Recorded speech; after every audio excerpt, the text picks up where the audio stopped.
Yep, welcome back, y'all. Stone and Bone once again. We chopping it up with a cat from out of the from over the hill this time.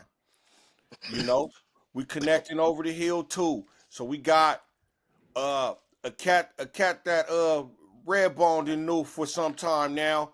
So go by the calls This himself Bronco. I'm assuming that's not his government. So I would say he goes by Bronco. You know what I mean? Unless They unless they he wants to give they his government out. So they go uh, neck and neck and shit. They go neck and neck wherever wherever the government is. Bronco right there that's too. right. Shit. So they go neck and neck. It's kind of grew on me. So they kind of just I've grown since that. It's a different Bronco now. It's a grown man Bronco now. It ain't a kid Bronco no more. So it's all good. I heard that. I heard That's that. right. Yeah, man. This the homie Stone. You know, I met Bronco back in the late '80s, I Yeah. think. Late '80s or mid '80s. No, the mid About '80s. On my journey, back when we was messing around, playing with them goddamn colors, and I ran into him at Monroe High School. 1983. I got kicked out of every goddamn school. Met him at Monroe, bro. And, What and you say like 1983? Yeah, 80, 80, 1983, no, no, I'm 84, gonna say 80, 84. 80, About 83, 84. 84, wherever we was at Monroe. I don't know what year it Yep. was. 83, But every 84. year I tapped at Monroe. Yep. I graduated in Wherever I was at 83. I Monroe, that's graduated when I in ran. I, 86, I and met we him met at in 10th Monroe. grade. Okay. So at Monroe High School in the Valley, bro. You know what I'm saying? Right. And Yeah. That's been over 40 Yes, years sir. already. Yes, come on, sir. man. That's been That's over 40 years. that's been over 40 years. Ni- Absolutely. so like I say, that was on one of my journeys. Jumping in from high school to high school. You know how we was met. Playing with them colors. So again, this is my brother Bronco. Bronco, here's one for you. This is what we gonna do. Where'd you grow up at, man? I grew up in a city in a sub city inside of South Central Los Angeles, city called Watts.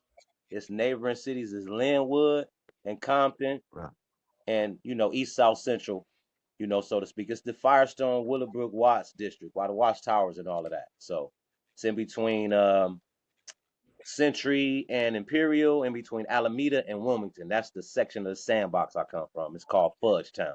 It's the houses that separate the Jordan Down project from the Imperial Court project.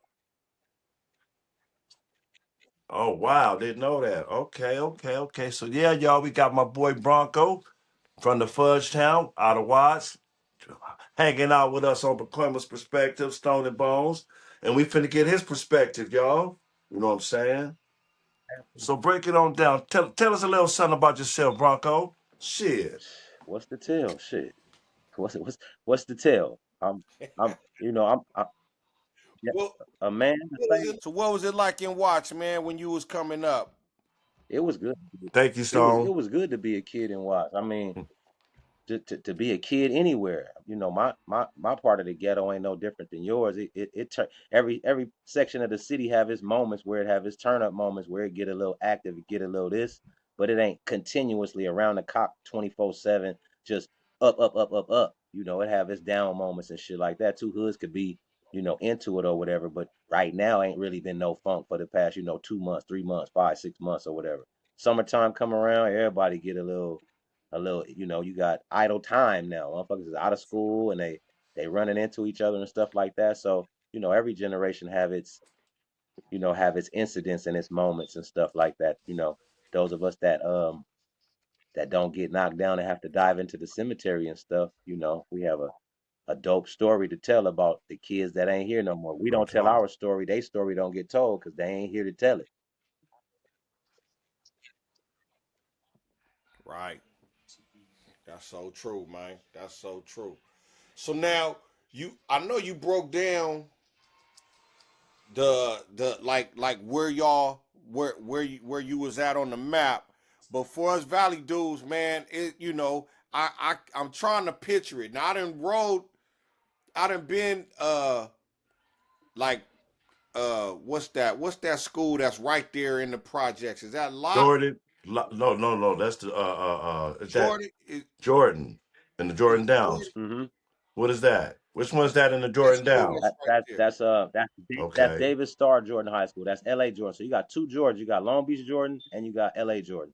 So L.A. Jordan would be considered. I mean, Right. L.A. Jordan is L.A. actually Jordan. Watts Jordan because it's in Watts, and Watts is a lot of us natives that Okay. come from Watts, Right. Okay. Right. we say Okay. Los Angeles and not just Watts because if you say Los Angeles, it kind of encompasses all of the small little neighborhoods that's inside of Los Angeles. You got South Central, you got West South Central, you got East Los Angeles, you got downtown, which is, like the low bottoms and stuff like that, where the 20 Outlaws and the 30 Power Rules is at on the east side. Then you got the Pueblos and the Villains, you got the Four Trays and the Four Deuces, the 40 Avalon.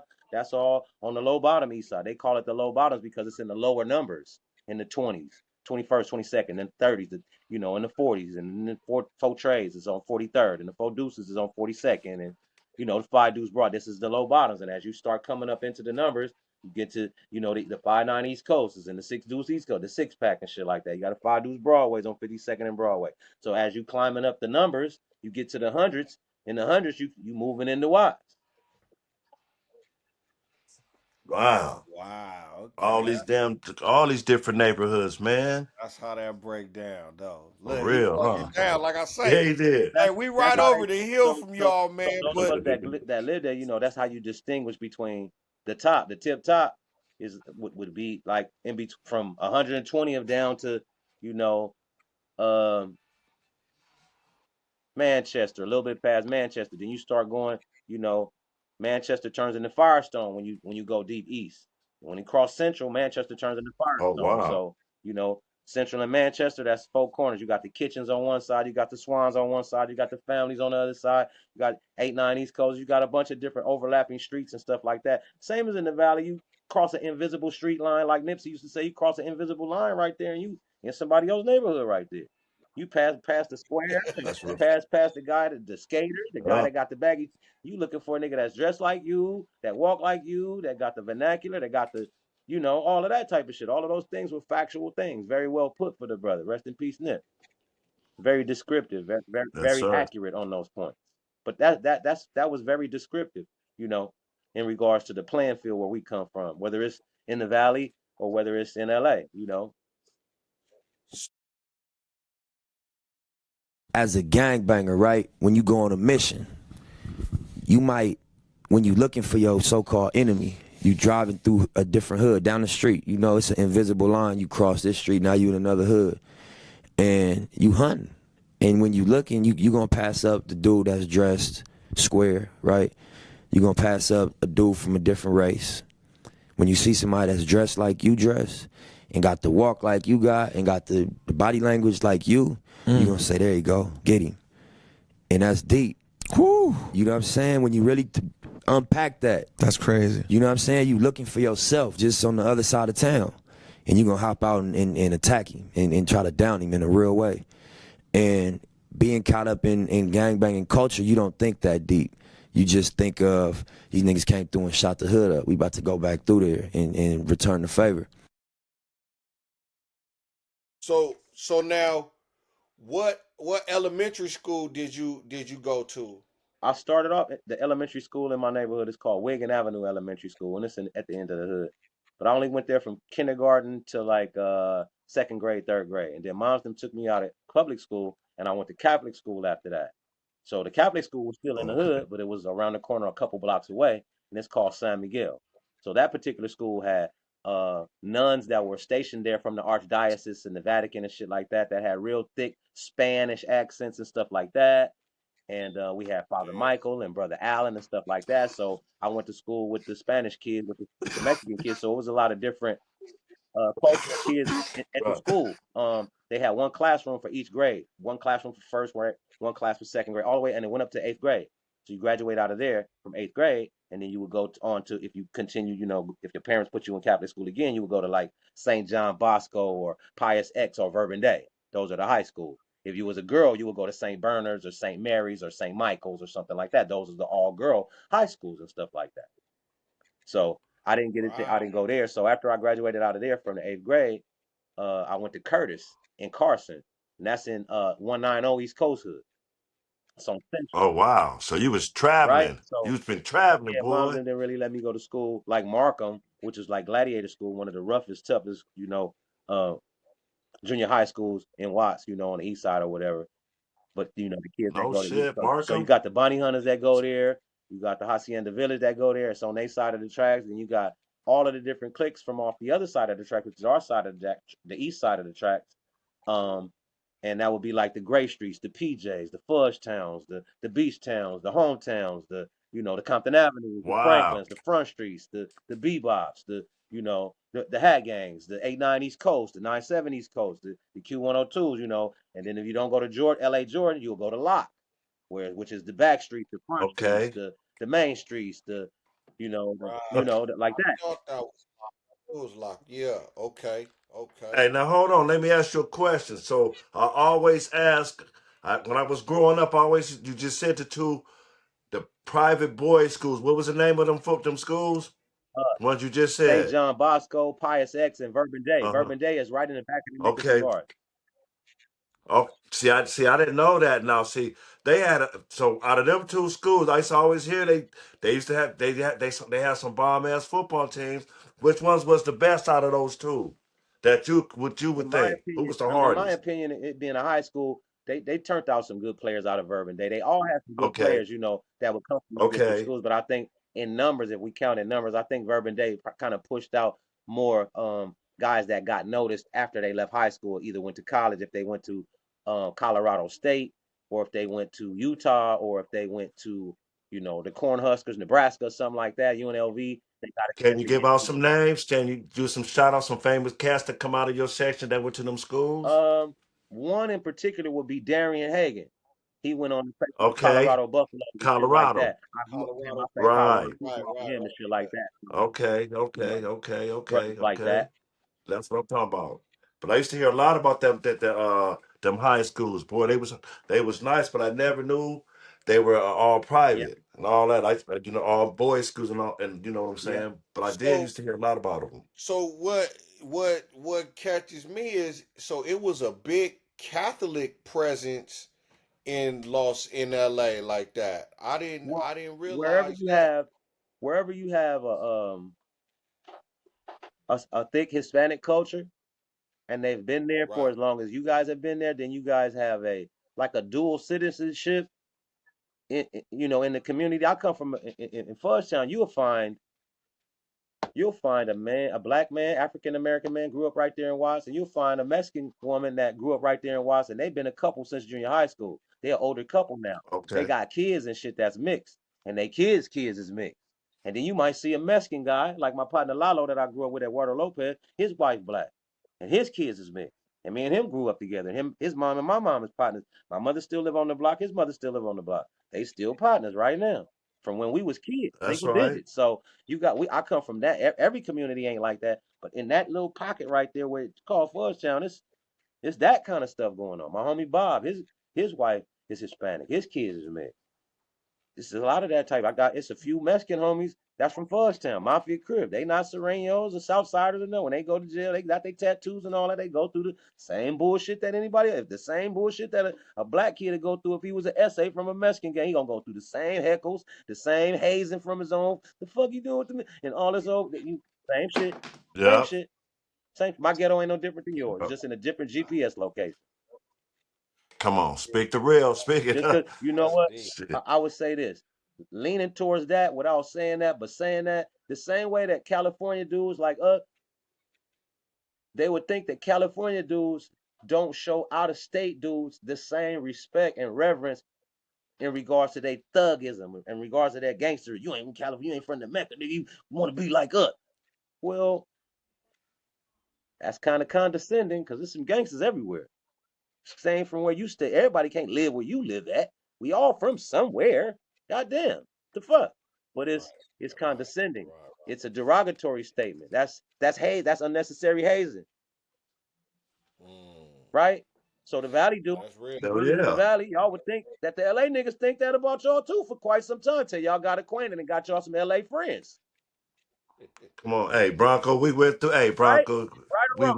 we went through that shit. Yes, the truth, Okay. homie. I just, You you speaking the know, truth, cause some niggas, hey, we like I said, we grew up.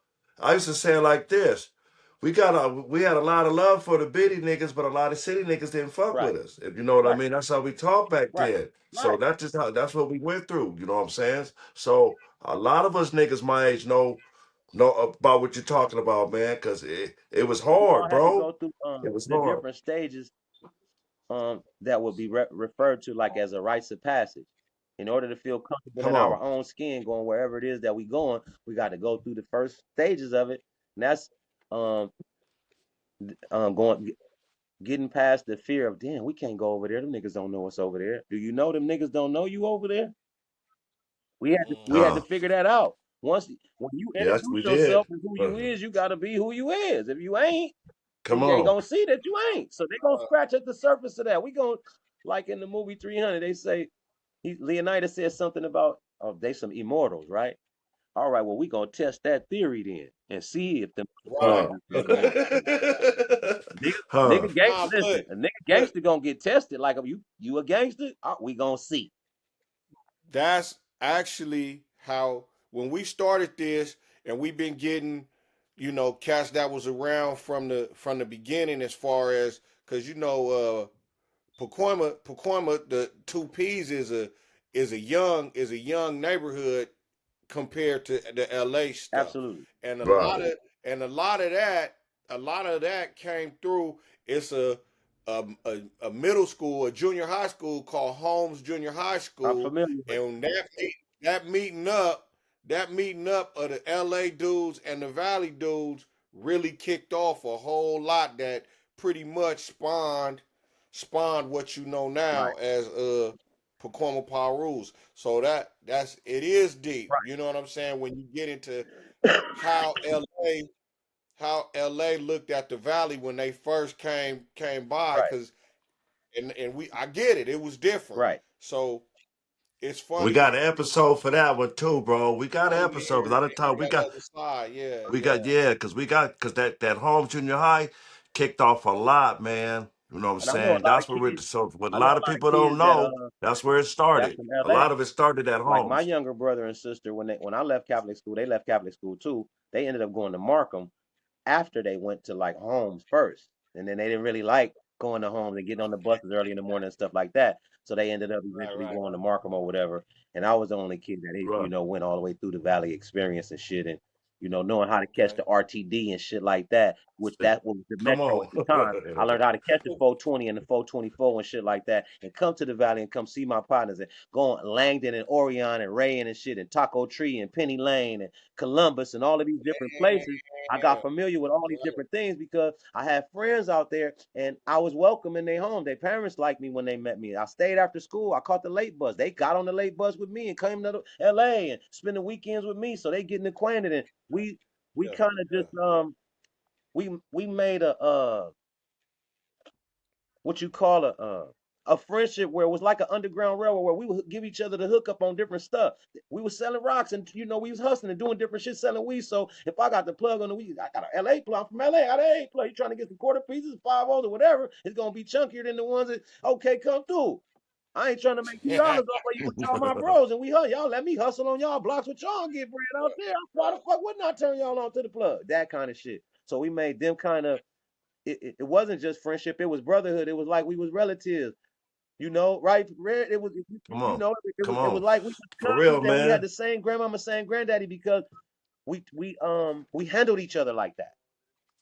And look, let me say this too. While We we was embraced at each other like Monroe, that, and we looked at each other like we was really cousins. Even though we wasn't, hey, we look, treated each other like and this guy on the real, and this brother right here, hey, we gonna block the colors out right now.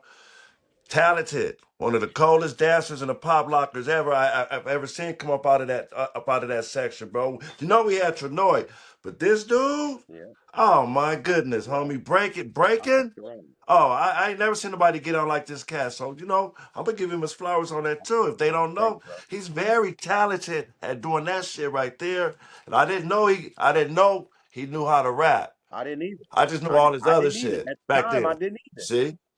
So. I'm telling the truth, At the bro. time, So he wasn't rapping back at the then. time, I didn't either. I what I wanted to do when I was a kid, my dream was to just be an artist. I just wanted to draw. I draw right now. I got a degree in graphic design and shit like that I got from Trade Tech. When I came home from the pen, I went to Trade Tech and graduated and know how to That's draw with deep. the mouse and know Illustrator and Photoshop and shit like that. But it's because I was into that type of shit. That was my natural passion and shit. I like to sketch. I like to draw and shit like that. I discovered that passion when I was in Catholic school because they had art class, art time, and you do your spelling words and your math, but they spent specific time on each one of them different subjects so you can discover different little things. So I discovered that I liked to draw and I was pretty good at it. And the more I did it, the better I got at it. So What age were you when you discovered you like to draw? I was probably in like fourth or fifth grade, Oh, okay. So that was early. right? I ain't know nothing about no rapping and no breakdancing and rapping wasn't the culture at that time. It hadn't evolved into that yet.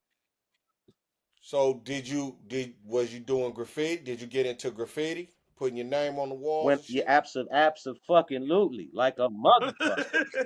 Like a motherfucker. What? Hey, that he did too. I seen that. He did that. Hell, He was good at motherfucking that. yeah, was from a graffiti crew and all that, a known graffiti crew called KCC, King's Cold Chillin'. Wow. Absolutely, That's fuck tough. with KWS and Mozart. All these was my peers when we was kids, racking on the buses and putting "Hello, my name is" stickers up. These is all the different cultures. These is all my little. Let me try this and see if I like this. I like it. I'm good at it. And Fudgetown is always there. I had chucks on, brown shoestrings, but I spin on my back and do windmills and shit. Hey, hmm. Right? That so that kind of so shit. And the homies and the so homies, you from the understood. hood, Oh, I'm gone. Yeah, do that. Niggas, yeah. That get in bragging rights. I We heard got a that. homie that get down, nigga. That kind, you know how that shit. You got a nigga that flip. I know how to flip, tumble, feather foot ass nigga off the Yeah, pissy yeah. mattress, That's I used to right? I used to flip too. Featherfoot Yeah, nigga, yeah. featherfoot pigeon ass nigga off the pissy mattresses that we get out the mat on, right? Put them in the dirt field. We go to town on them motherfuckers like we got a gymnasium and gymnastic class. Niggas is learning how to flip, boy. Why you with you? Shit, you a ghetto kid. You done flipped on some pissy mattresses before. All You done got that. wet I in the used to water flip hydrant and on the everybody on the wall. block come outside Yeah, before the fire hell department yeah. come turn it off. We soaking wet. The whole block flooded.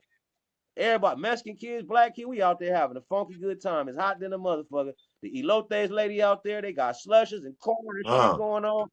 Fly ass ghetto day, regular old ghetto Saturday. that's right.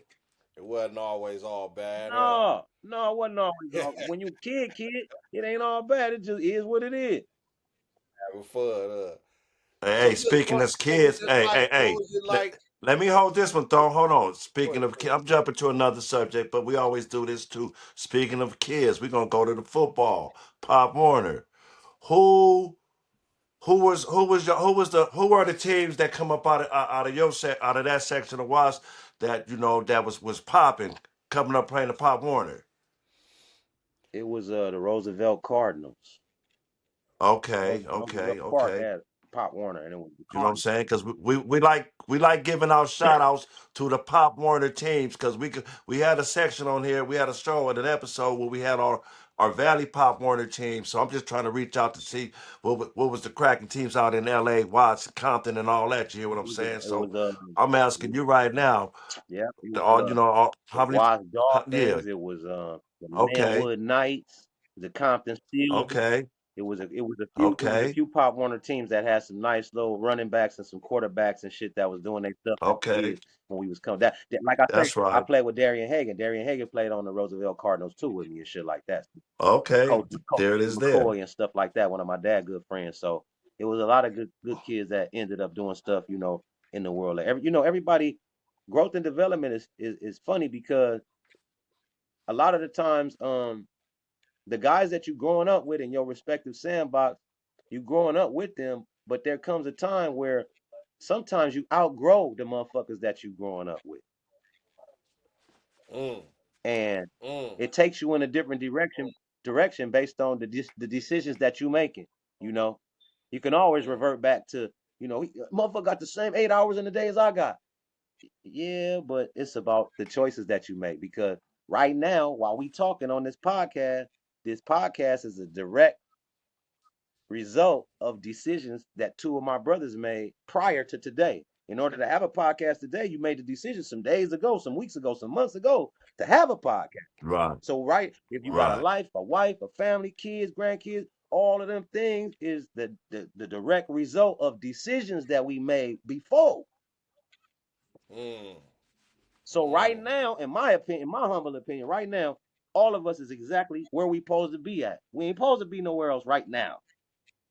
Come In on. other words, we could have been born in the 1800s, y'all. We ain't have to be born in the 1900s to even be still alive, right? We could have already had a life and been dead and gone. Story told or not told, we out of here. Nigga, we on the black and white pictures and somebody treasure chest in the attic somewhere and a grandkid that got to grow up to discover the motherfucker or something. But no, nigga alive and well right now. You only get to be the age that you get to be one time. Everybody get to be the age you is, whatever that is, once. You don't get to do no repeats, no do-overs or nothing.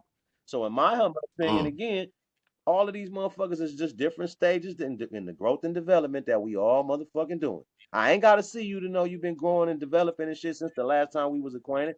A tree outside, it's got roots. We don't see the motherfucking tree growing, but we know that motherfucker growing. It's shedding leaves during the seasons that winter, spring, summer, fall. That motherfucker right there doing what a tree do. Feel that. I feel that. I'm just a brother, dog. That's all. We just growing. I ain't never been. I just had a birthday on October 22nd, turned 57. I ain't never been 57 before. I hope I do good, shit, and worthy to Salute, and homie. worthy to see 58, shit. For real, salute. Happy belated birthday, Thank you, brother. bro. I appreciate that. Hey, man. It's a what I one of my favorite shits is it's a reflection of you right here. Hey, appreciate it, my brother. It's a Appreciate reflection it, of you right man. here. Hope So you played for the Cardinals as I well. did too. Yep. What position did you play? Wide receiver. Oh, okay. Catch it and Okay. run it Was you in. nice? Huh? Catch it and run it in. Oh, you ran. That's You ran it in a few Catch times. it and run it in, man. right. Couple of interceptions, shit like that. Oh, you played on the other side of the ball too, huh? Yeah. Appreciate Who's your favorite football team, B? I'm a Raider fan. I've been a Raider fan since they was at the Okay. Coliseum here in LA when I was a little boy. I just never switched. I Okay. didn't feel the need Okay. to because I always considered you stay down for your crown, whatever it is. You win and lose, Whatever we winning, we winning. We losing, we losing. It's cool. Can't win them all. Oh, for sure. It's kind of Well, hard, but we're going to leave that one Somebody alone. else, you went to somebody else deserved to win sometime too. Yeah. That part. So, fuck it. Yeah, so That's you what it went to is. middle school. You went to middle school in Carson, huh? yeah. I went to middle school in Carson. I had my mother is the second oldest of 9 children, and I have aunties and uncles who, when they, grew up in Watts and graduated from high school and found a significant other and got married and had, my cousins and stuff, they move, naturally move out of your parents' house and find you, if your husband or your wife or if y'all doing well or well, however it is you're doing, if it's an apartment or a house, you moving where you're moving to. And so I had one aunt that moved to Carson, and I had one uncle that moved to Carson. Then I had another uncle that moved to Carson. So I have, cousins that, were growing up there. So I used the address and went to junior high school with them because moms they didn't want me to go to Markham. They felt like whew, a lot of shit going on. So was Carson was it was they banging and stuff in Carson too, or Yeah, was yeah, mom yeah. They just was felt it banging in was a Carson little too. better? But every hood was in it. Every hood was at that time, including my hood as well. You're going through the stages of growth and development and evolution. So they growing. They growing into they a young hood. They growing into they having older homies and the stages and shit like that. Like if the way that I be looking at it or to try to help other people wrap their mind around the culture that we grew up in is like graduating classes from high school. You got different waves of Crips and Bloods and Pyrus and shit. Everybody not in the same age bracket. Everybody don't sit in the same section of the bleachers, meaning everybody don't have the same rank. Everybody don't have the same say so. Everybody voice don't carry the same weight. Don't mean the same when you say something. Some people voice don't mean nothing. Be quiet. Hmm. Yeah. Yeah. You better not say nothing. Y'all know what I'm talking about because y'all come from a specific section of the sandbox where certain people's voices count. Come on. You pledge your allegiance to certain homies. You partial to certain homies. If it's some division in the hood, you got to pick a side. Somebody gonna be upset. That's yeah. So that's yeah, man. That's where a lot of things have to be clear, man. There is a lot of division in a lot of the Right? hoods, It's man. internal. Motherfuckers need to It's sit down and what talk. you call it internal hood affairs because that's what it is. Internal affairs inside the hood. Niggas got issues and shit. It's division in the ranks, so to speak. If you looking at it like you got some kind of fucking sense, the terms that I'm using, I'm only using them to try and paint a picture so that you can best wrap your mind around the culture that we come from. Because a Yeah. lot of people have a distorted idea of it because they outside looking in. If you ain't no Crip, you ain't gonna say it the way a Cripper say it so that the emphasis is on the right words so that it has the impact that it has to have. If you ain't a Paru, if you ain't a Blood, if you ain't a Brim, if you ain't neighborhood, if you ain't gangster, you probably not gonna get it. 100%. Period. Right? You probably 100%. Kendrick Lamar, Period. listen, they not like us, y'all. They not. They try as best they can, but they yeah. Damn Out of town, out of understand. state homies are out of state home. I was telling my homies that I got some homies and shit that's in Florida. A couple of my homies moved from Watts up and moved, replanted themselves in other states. The infectious qualities that we have coming from LA when it's charisma and character, and you got demeanor and you got presentation and the way you carry yourself, it's infectious in places where guys don't have that at. So you infect motherfuckers. It's like a motherfucker that ain't from Pakoima, but he wants to be from 2Ps because he like the way my niggas get down. Fuck that.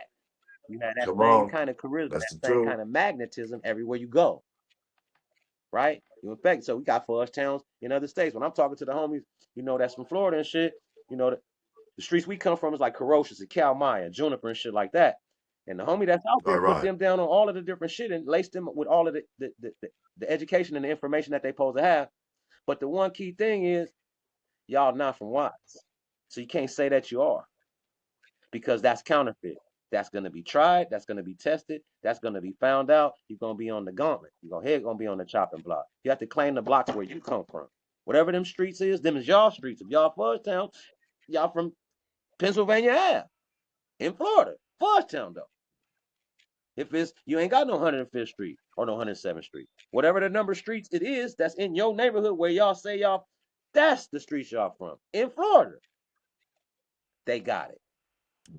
A lot of times, if they don't like, this is the lock-in part. When you lock in with the Mecca, with the place, the motherland, so to speak, where it come from. If it's some 2P, if it's some Pacoima Parus and they in motherfucking Nebraska, they gotta lock in with the 2Ps out here so they know how to carry themselves.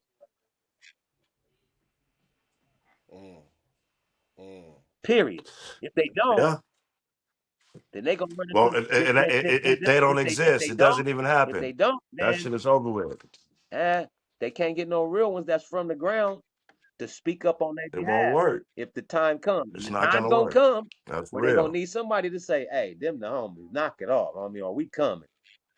Who gonna come see about your well-being? Are they That really part. gonna come see about you? Or you just say you from over there so that you can avoid conflict. Hopefully saying you from over there is like a porcupine. You got splinters. Eh, but you're not really one of them. Don't just claim the fame if you ain't really from the gang. It's consequences to that bullshit.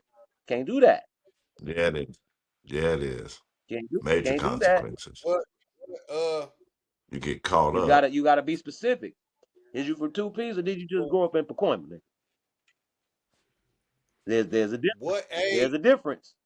Nigga, did you What from age Town were or did you you? just grow up in the mafia, nigga? Is you mafia?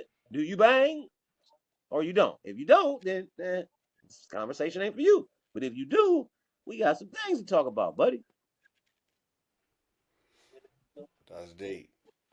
So I want to ask you so. At what age? What age did you? And watch Bone know this question because I asked it before. But what age did you look in that mirror, get your hat right, get your sag right, and when you knew when you stepped out the door, you was full fledged. This Fudgetown. Uh, probably 14. But I 14. already, by that time you familiar with your neighborhood and the older kids and all of that, and you watching, you paying attention. You got certain niggas in your neighborhood that they're not related to you, but you admire them. They got certain qualities. The ones we call big homie. Every nigga from the hood that's older than us don't get called big homie. That's a term of endearment for motherfuckers that appreciate you being somebody that they can go to when you was growing up, somebody that put you up under their invisible feathers and give you the little bit of advice, get in your ear when you fucking up and let you know you fucking up without embarrassing you and shit. Like you got certain motherfuckers you'll go there for right the fuck now. A nigga put his chucks on and put the motherfucking burgundy strings in the red chucks and go all the way there for certain niggas because you love them like that. Same here. Got some motherfucking chucks in there right now. Go right there with the bullshit with y'all. Y'all go there with my big homie. Bullshit ain't none. These niggas love a nigga. Fuck you mean? Your big homies is like your older brothers, your uncles. Some of them have gained your respect. They earned it. And some, they disappointed you. You're not gonna disrespect them, of course, but you ain't him. So now, did just before, because I want to go, was your pops in your home? Did you have pops out? You had the whole nuclear setting, mom's, pops, everybody. Had the whole Heathcliff Huxtable shit going on. But in my house, that's funny when I say this. Nigga, we had JJ Daddy from Good Times in our house, nigga. My Tyree, that nigga mean as a motherfucker. My daddy was mean. So how did he? So how did he feel, or what was the conversation when he knew that you was outside gangbanging? Was that a difficult conversation? No, we Did did he understand? no, we didn't really have no conversation about it. It was I was already wearing the color and shit like that. I already had items. I already had, the chocolate wallabies with the beige gum bottom. I already had the Reebok classic suede brown. I already had a pair of blue chucks and, you know, every color khakis that applied. The charcoal gray ones, the Levi cores, the 501s and all that, and the Fila BJ sweat jackets and the shit like that. I wasn't really too much wearing hats because I had short hair at the time with a little part and fade and shit like that, and I was cutting hair and shit too. So everybody had their little swag, their little fade, their little blend and shit like that, or whatever it was, going on. If it was graphics or, when you grew up in the era where it was DuckTales when you was a young nigga and shit, when you grow out of them DuckTales and shit, you know, got a little hair on your chest, little hair on your dick and nuts and shit, and they cut that motherfucking Prince look off back there, shit. Get the fuck out of here with the DuckTales shit. But no, so how do I say this? It was when you were a kid, when I was a kid, it wasn't. I didn't really entertain the thought of a gang banging because I was already seeing it was a regular thing for me to see niggas in. I already admired certain niggas from the hood for having fresh khakis on every day and fresh chucks and house shoes, and they was already that this is these are the older kids and shit, and then the older kids, the grown men, they got the when Krager's was the Daytons and shit like that. I already Right. had big homies that was into those kinds of things and shit like that. They had their brown rags and shit like that. I had been to other parts of town and seen red rags and seen this was before the Grace G's wore purple rags. This is when most Crips wore blue rags before they got their respective other color to go with it to signify that specific, GPS location. Because that's basically what them other colors mean. But Fudgetown was Right. already in play. My big homies already had their brown rags, and they not Crip. My big homies not Crips. The generation that come from Crippin' is like the generation right above mine, my generation, all of the other ones after that. Because my big homies was already, functioning and fluctuating and having money and, hustling and stuff like that, in the 60s and the 65s and shit like that. They already had their method of how they was hustling, whether it was heroin or sherm or what they had was angel dust and different things like that. They all had their different shit. Some niggas was robbing banks, some niggas was pimping, and had hoes. Some niggas was selling dope and being gangsters and, that kind of shit. And they was Fudgetown. Wasn't a lot of them. but they had their own identity already. Okay. But they wasn't Crips. They was just Fudge Yeah, Town. Fudgetown Mafia. Wow, that's deep. Didn't know that. That's deep, And the homie. same That's way Didn't that deep. know that. you will have your partners and shit that you fuck with. This nigga live across the street. This nigga live down the street. This nigga live around the corner. But y'all, it was that. But they parents and shit knew. Like my grandparents and this nigga grandparents come from the old country. They come from Mississippi, the South and shit together. They ended up in Watts together, and they kids going to junior high and elementary and high school. This is how these brotherhoods and these sisterhoods are invisible to umbilical cords with each other. This is how I care about your well being and shit. How two niggas from two separate families end up getting life together doing because they was together doing some shit and they're called crimes, but really them niggas partners, them niggas best friends. How they get like that? They've been knowing each other since elementary, the long picture in elementary school. The kindergarten picture where everybody got the snaggle tooth and the girls got the wop ponytails with the balls in them.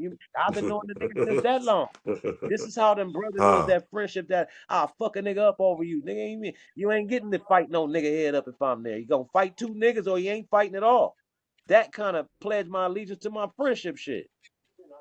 You find out when you get grown that shit be all for nothing though. Mm, mm. How many niggas you know in So, the cemetery for nothing? I know about the same amount of motherfuckers that did trip this. Nigga can't share the same hood, beef over different hoods and where you from, but you gotta share the same cemetery. mm, that's deep. That's deep. That is wow. That's deep. Yeah, can't get along for Can't shit above ground, but but you gonna share the but the same hollow same ground. Your people gonna same put some motherfucking flowers cemetery. on your motherfucking shit, and you're gonna be about 4, 5, 6 motherfucking steps away from the crip nigga you didn't even get along with. You ain't kill him and he Damn, ain't kill you, but both y'all dead and both y'all in the cemetery. The same one. damn. Wow. Yeah. Wow. That's crazy. That's a hell of a picture right there. That's For real. yeah, you just drew a picture right Right? there, bro. You just drew a picture right there with your words. That's deep. That's our That's deep. reality coming from this culture. So so how did you end up at Monroe High School?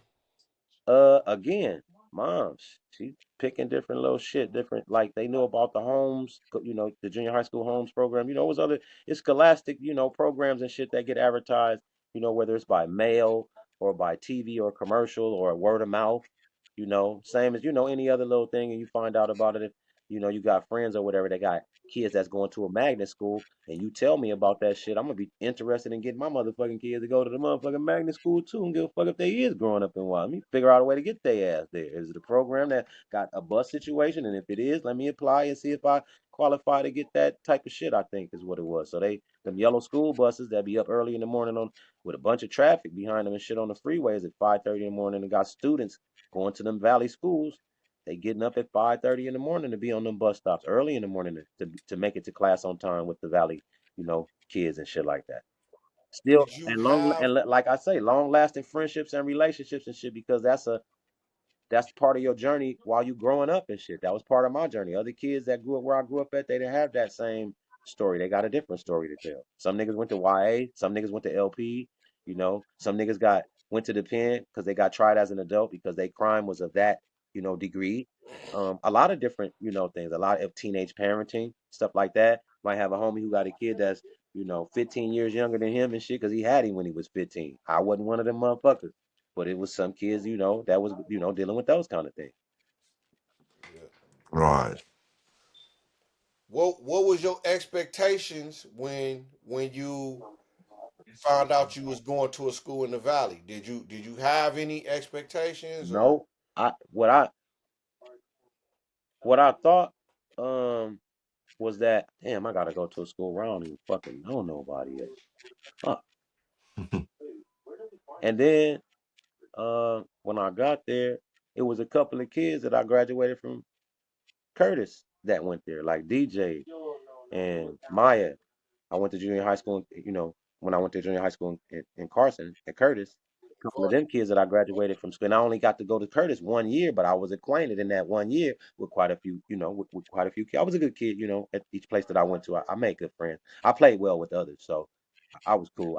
You know, it's some motherfuckers that remember a motherfucker and shit like that, and not for no fucked up shit. I didn't get beat up by a girl or no shit like that. So, but yeah, so I kind of just expected it to be some shit where I don't fucking know no fucking body yet.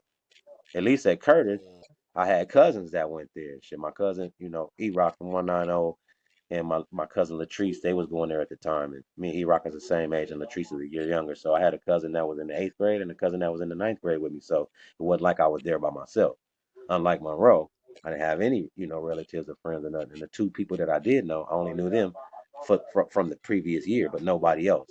But then it was kids from Watts. They just wasn't from Fudgetown. And I didn't go to school with none of the kids in Watts, so I wasn't familiar with them Watts kids until I went to Monroe, like Clavo and them from Grace, and different kids like that. That was from the, you know, Ricky and them, Yep. and all of the kids that was from the PJs, because I didn't grow up in the PJs, but my grandmother lived by the PJs, so I knew a few kids from the Imperial Court, but not all of the ones that I know now from, you know, being acquainted. So, you know, as you start to be acquainted, if your friendship is available, then you're gonna make friends cool. But if your friendship ain't available and you standoffish and shit, yeah, ain't probably gonna be nobody gonna fuck with you.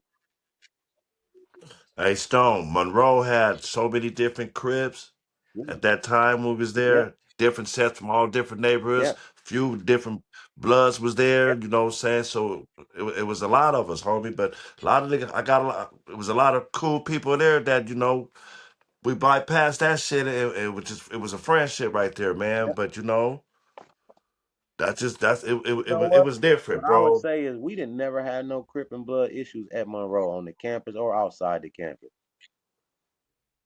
Nothing didn't never transpire in a way that it would make the news or the newspapers or somebody got hurt or killed or stabbed or shot at a football game, a homecoming game, or a noon dance or after school late bus. Like we didn't fuck each other up. You know, we didn't do that. Few niggas had a few fights and few attitudes, a few posturing like a rooster, and my dick is bigger than yours. Yeah, a few niggas gonna fight and a few niggas gonna whoop and gonna make a scene and motherfuckers is gonna look and we didn't have no phones at that time for everybody that had a phone out taking no motherfucking video of it. But you would get a nice little crowd of For motherfuckers real. that's gonna watch the bullshit though. If it's any Yeah. That bullshit that part. happened, some motherfuckers gonna be there to watch it. But for the most part, Monroe was a cool ass school. I was right now, I appreciate them making them decisions that at the time I didn't understand, but now I do because it's shaping molding me into Uncle, the person that I am how right many now. years did you do there? I did How three. many years I did did you, three. oh you just see I got kicked out of that motherfucker and was going at another one. You see what I'm saying? How you So get kicked out of that I only did I one? man not going to class. Yeah, that'll do it. Got caught by the principal Yeah, in the yeah, hallway, that'll do it. Yeah, snatched my ass up and got me up out of there. yeah, that'll do it. So you know, that one of them days when the brother was just traveling around trying to figure himself out too, homie. Well, me having a And mean ass that's daddy. where I met a lot of people. Where I met a lot of people from all different neighborhoods. 'Cause I went to a lot of schools, and it benefited me when I was locked up too. Right. So I ran across a lot of them cats, and I knew a lot of their homies, man. And it functioned. I was cool. The So crazy part about it is, for lack of a better word, it give you a rites of passage. That pass, I got a pass. I gave a nigga a pass. That pass niggas be talking about, it's called a rites of passage. It give you a pass, my nigga. It's a golden ticket to pass. It's like a passport through the city So we come from. When you make good acquaintance, when you got good rapport with people, no matter if you a blood, no matter if you know Crip, no matter what set you from, you got good rapport with a motherfucker, come through, pull yeah, up. You good over here. That's with nah, anybody, anywhere. It's your how you your conduct, your character, how you present yourself, how you carry yourself. Are you respectful or are you disrespectful? nah, real Do shit, you have real class? shit. Are you a low class motherfucker? Mm. Even with a female, is you ratchet and weird? Or do you got some kind of class about yourself? Uh, hmm, good sir. Or are you just a good so actress and you pretending to be something that you're not? so now, uh, I heard. I heard that like I'm not sure, somebody said Uncle Jam's army used to be doing dances and shit at Monroe, Uh-huh. or they said Egyptian lover, Both but of I them. know so. Both of them. So what was the pop locking in the scene like, man, at them school dances, man? I know they had to be turned if all that shit was going Well, on. that was early hip hop for us. Um, and so we was just picking up the culture of how New York niggas get down because I guess for lack of a better word, it not originating here, we had to learn how to hip hop, right? Right. Okay. So Okay. niggas was doing they Adidas with they no strings because of the music. The same way the kids is influenced by the music, now, and they'll do they shit. Niggas was wearing they gazelles and they Kangos and trying to pick up, the vernacular and shit like that. You would hear a nigga that rap, but he rap like he from New York and a nigga from Pakoima or he from Watts. Nigga, why you sound Right. like Right. that? It's because of who he's listening to and who he's absorbing and who his favorite is, who he monikers himself after. Look at all of these personas that we have. This nickname shit that we go by and shit like that. That's a character that all of us, an avatar, before it was avatars and the name avatar even came out that we can use to classify that thing, we already did that thing.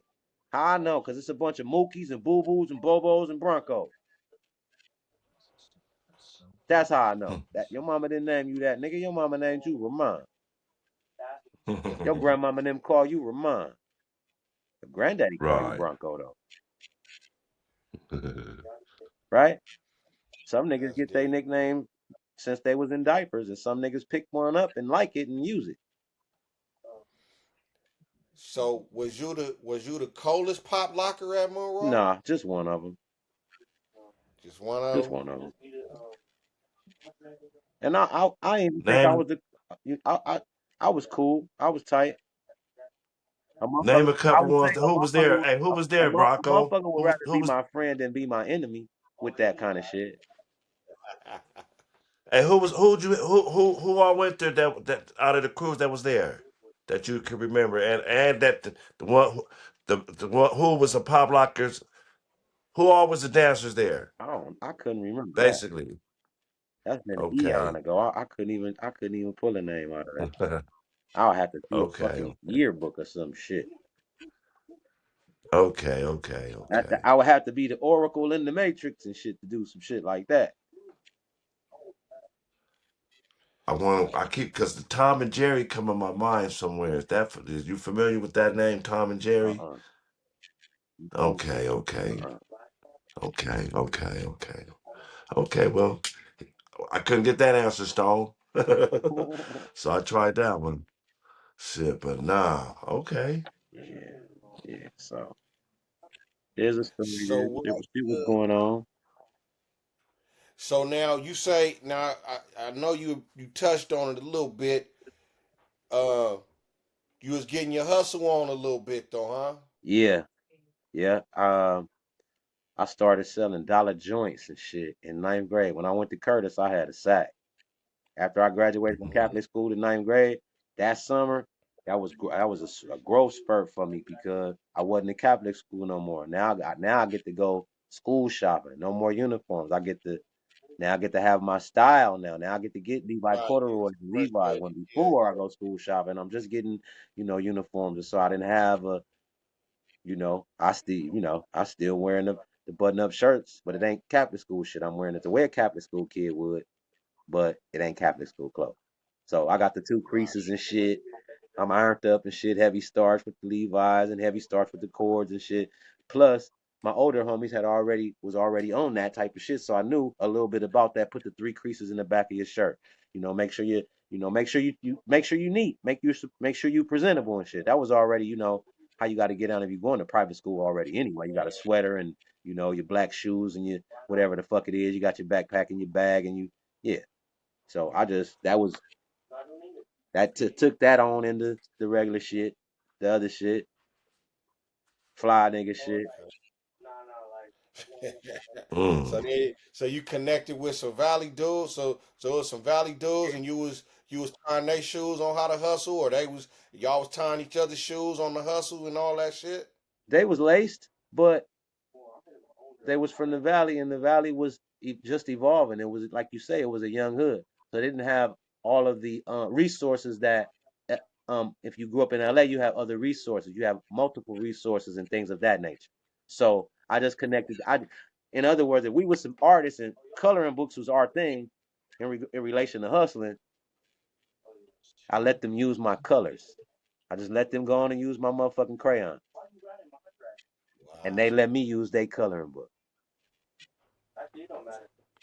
I Uh, turn you on to the spot, to the plug. I get to hustle with you on your Most. blocks. I don't even got to hustle in my hood. right.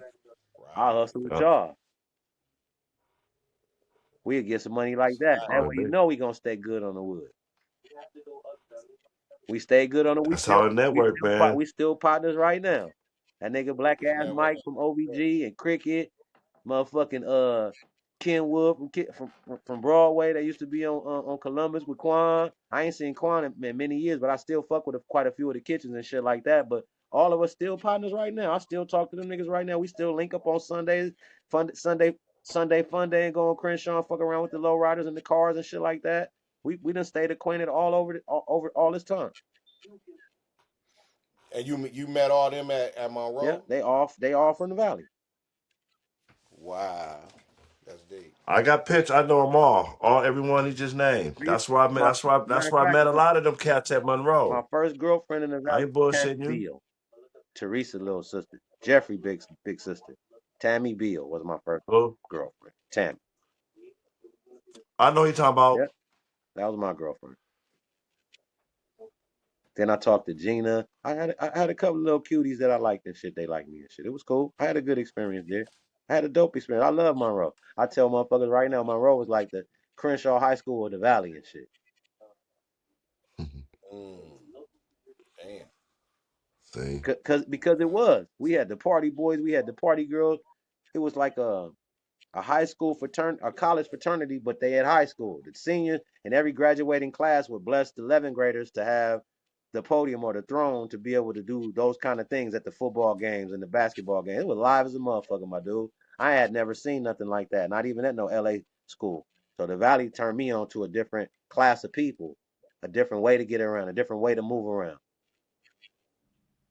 So as you grow and you incorporate these things. My Valley partners have a certain kind of hey swag. They got Stone, a that's certain kind of deep. way they go Cause what about he's doing shit, hey, that gets what results. he's hey, Might have to it's use the that right truth. there Cause one day. Go about doing it like my Valley niggas do it. what you're saying Same way too my is the Valley niggas truth. go about doing it. Certain things the way they LA partners do. You got to do certain things the way your big brother do it because it worked. It produced results, even if it's fuck a nigga Mm, up. You gotta remember this too, Stone. You meet a lot of these cats at all these different high schools. You know what I'm saying? Hmm. I met a lot of. I went to a lot of high schools. You know, like I'm Man, saying, just banging, and me it going takes to you to a whole Monroe. nother level. You meet all Look, type of I got shit. partners. Look, At Van Nuys, just from me going to Monroe, I Monroe, got partners from. Cleveland. I got partners. My homies from Fudgetown don't got. I got partners from Two P's, nigga. I got partners from mm. Swan, nigga. The Swans don't like no motherfucking Crips, nigga. Catch the Swan niggas catch a Crip, niggas off with your head. Fuck you, mean. Damn, they like the curly head nigga, and I'm good. So It be like that because of how you as a person, how you carry yourself, my dude. salute. How you carry yourself. That's what I would tell the youngsters. You have to carry yourself with dignity and respect and class.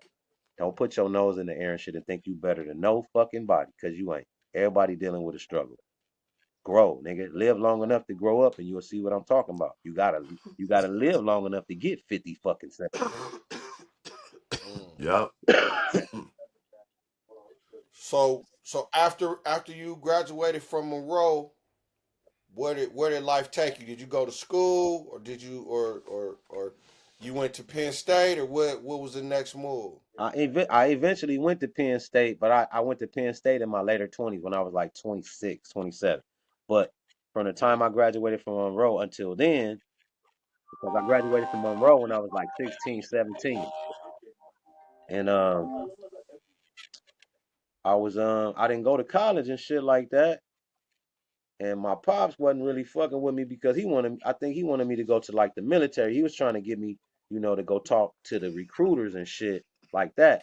And I wasn't feeling that. I already knew what the fuck I wanted to do. I was drawn. Excuse Nigga me. pretty good artist and shit. So I'm drawn and shit like that. I want to go to an art school when I graduated from Monroe. But my pops wouldn't even sit down with me and had a conversation with me. So it was division right there with me and him because you're not even trying to hear what my plans is. You ain't talking to me about going to college or nothing. You talking to me about going to the military. And I don't have to go overseas to get shot at. It's bullets out when I leave to go outside with my homie. There's some bullets gonna fly through this motherfucker. We live in Watts. The fuck you think this is? I don't gotta go to no Japan or no. That was my argument. Why the fuck do I gotta go all the way over there to get some motherfucking bullets shot in my ass? I'm getting bullets shot. Make it make sense, Big Tyree. He couldn't make it make sense, so I wasn't feeling that shit, and he wasn't feeling me not feeling that. So fuck it then, right? Mm. But I'm still a youth, so still fuck with me anyway. When I still had to go back to the guidance counselor and get a work permit because a nigga kept a summer job and shit like that. But I was still hustling. I never my one of my big homies told me, "Don't give a fuck what you doing in life, bro. Don't never put your motherfucking sack down. If you get a job, if you get $1 million, if you find a fucking armored truck somewhere with the keys in it and ain't nobody around and you drive off in that bitch, I don't give a fuck if it's full up to the top. You still need some more money after that. Don't never put your sack down." So I never did. I slowed up the hustle and didn't do it as much, but the fuck if I got a job or don't got a job, nigga gonna have him a hustle. And having a hustle don't necessarily mean substance abuse, selling some shit to him, peddling some shit. You can hustle with artwork, which that's what I was doing and shit. A nigga draw. So I had developed a reputation for motherfuckers knowing that I know how to draw shit like that. I was doing graffiti and shit on the jean jackets and shit like that and fucking them up like that, with a motherfucking name on it and shit like that. Right along the time Right. when they developed the airbrush gun and shit like that and introduced that shit. So we watching New York and we watching how they getting down. We watching their artwork and this is where LA get they graffiti scene from. And they, the New York style subway graffiti with the multiple colors and this and that. You got certain kids that's into that type of shit. They not into gangbang. They don't bang. Mm. That motherfucker paint. He got a room full of Krylon, nigga, and markers and shit. He got a skateboard and a backpack full of paint. The fuck? And some mace. Probably smoke weed because he got a weed pipe in there and $3, $4. You got them kind of kids that was growing up right with the kids that gang bang. So we can't never forget the kids that grew up with us that didn't bite on the bandana that still survived. They still alive right now. They didn't have to. They didn't have to. They didn't. Look, I'm gonna give them they motherfucking flowers too, cause all them kids that didn't gang bang, that grew up right with us, you could have and you didn't. Kudos, motherfucker. Don't make your life no better or no worse, but still, I see you. Kudos. 'Cause we often forget about them motherfuckers. I know some niggas that didn't bang from Fudgetown that'll fuck a nigga up if he go there with that bullshit. Ain't gonna gang bang. Bet not even. You bet not. He gonna get ultimately insulted and want to fight you. Ain't gonna put hands on you too. Don't gang bang at all. Ain't gonna gang bang, but will fuck you up. Real talk. Y'all know some niggas that grew up right there with y'all. He ain't nope. He don't bang, and you bet not fuck with him either. Little dumbass will fuck you up and embarrass you. Fuck you up like a girl beat you up. So yeah, you live and you learn, my nigga. There's certain niggas that grew up with a nigga that they didn't read too good. They wasn't really good with they didn't really gravitate towards the books and shit like that. Well, I was one of them kids that didn't make fun of them kids. That motherfucker grew up to be a 6'5", 390 something pound, fuck you up, won't bother me at all. Gonna hurt your feelings if you try to do something to me. Cause I never made fun of him. I always loved him the same. Told you, sometimes we outgrow motherfucker. Look at that motherfucker outgrew the fuck out of everybody. This nigga tall as a motherfucker, bodyguarding for celebrities and shit like that. He ain't gotta read to bodyguard nobody. Feel me? That kind of shit, my No, nigga. you never know. You never know, Right? homie. Nigga You end up never being somebody. It's the job he do, man. He make bread like a motherfucker, but carding them celebrities and shit. Beyonce and the likes thereof. Celebrity, clientele and shit like that at these different events and stuff like that. He a big old boy. Homie. Fudgetown, yes, but he work. He a grown man. He can't be a Fudgetown while he doing that. There's no need. He's outgrown being a Fudgetown. Me too. Well, I feel you. To the So now I would like to I gotta ask you, because you said it a few times. What what is your or what do you feel the definition of gang banging is? What is the definition of gang banging?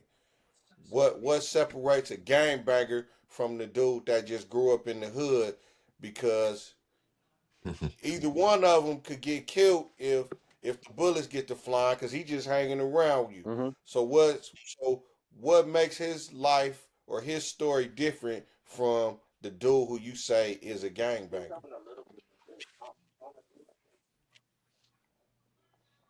That's a good question. I think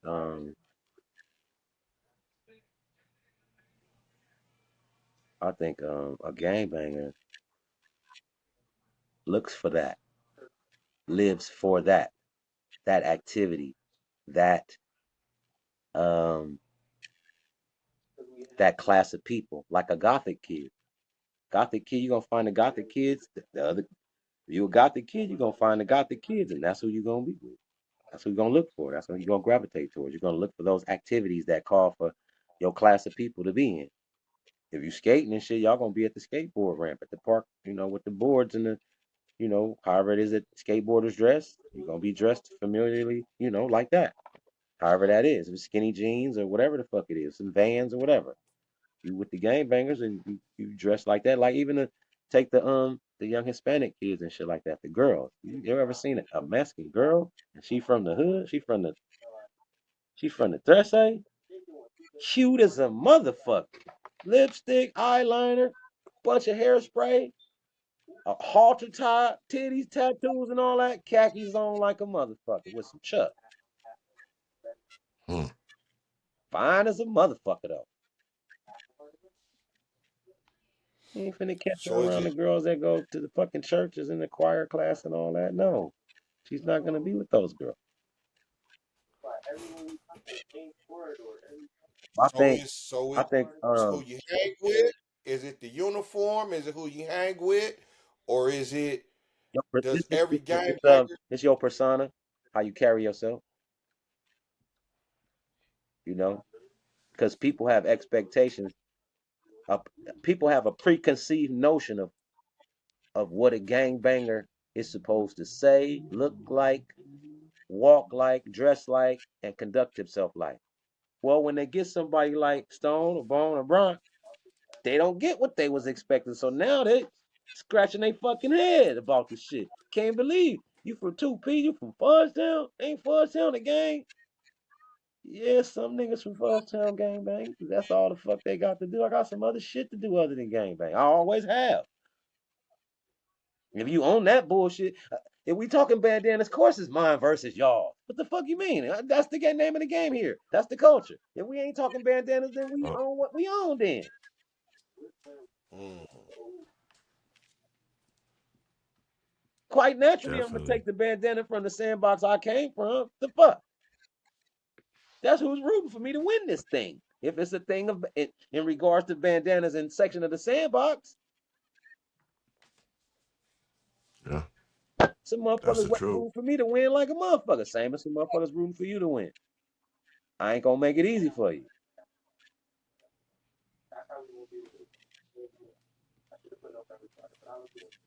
And then to Indeed. say, you got your graduating and you got some adult males that are immature as a motherfucker. They haven't grown. They haven't developed and shit like that. So they still conduct mm. themselves the way that they would if they were in their 20s or 30s or whatever. You got females as well. Underdeveloped motherfuckers that's grown, gray whiskers, a bunch of same amount of candles as we all have on our cakes and shit like that, but they don't conduct themselves like that. They don't have their bare necessities, you know, under wraps. Shit like that. A lot of pretty broke motherfuckers. A lot of pretty broke dumb motherfuckers that don't know nothing, ain't got nothing. Got a false sense of a false sense of entitlement.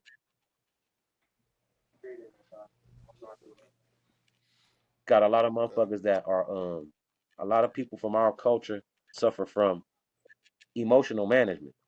They don't manage their emotions well. They're very reactionary to things. And then we living in a time where this internet and these podcasts and different things like that. Um, and you got trolls, you have bloggers and people that make comments and stuff like that. We living in a time where people look forward to exposing other people in their most vulnerable stages and making that public and in a that kind of tease you, embarrass you kind of way. And it's very inappropriate, in my opinion, for us to conduct ourselves as black people with each other in front of other people, like period. But in front of other people, definitely not. Yeah, you get that when you hanging out with your cousins at your grandmama house during Christmas vacation and y'all Yeah. all hanging out, over there. Cousins gonna haze each other and pick and bullshit and all that. Homies gonna do it in the hood. You gonna get it wherever you the fuck you at. You gonna get a little bit of hazing and all that, even in the workplace. That's inappropriate as well. But that other shit, man, that other shit fuck people up, man. It traumatized motherfuckers in certain kind of way. Ain't it? So we all black men who work and shit, right? Right. And I work outside. I know Bone work outside. You work Yeah, I outside? work outside too. Ain't that a good feeling when you run across another brother and he at work and y'all just got that nod for each other? You can just see that respect that he like, what's up? Hey man, trying to get that dollar like you. And it's just that common respect that blacks have for each other. It ain't about nothing else but I see you black man trying to get your bread. You feel me? It's And the that's ain't that a good it's feeling? Do y'all get Hey, that I shit salute him, bro. Every time I sometimes all see the him, we time? go out of our I way give him this one. to make sure They that see me we at the job. it's like That's what I do. without having to be told to do that, we make sure that we let each other know that I see you. I make sure I let you know I I see you, see you, even right? though I don't Right? know you, even though I don't know Right? you, I don't have to know you. I see you, Huh? and that is a gesture of respect. I think we get that from our grandfathers and stuff like that, and other people's grandfathers who already knew that level of respect. That's the same as taking your hat off to a motherfucker, you know. In my opinion, in our culture where we grew up in our generation, to let a motherfucker know I see you is big. It's the same as this for Jesse Owens during the Olympics or something.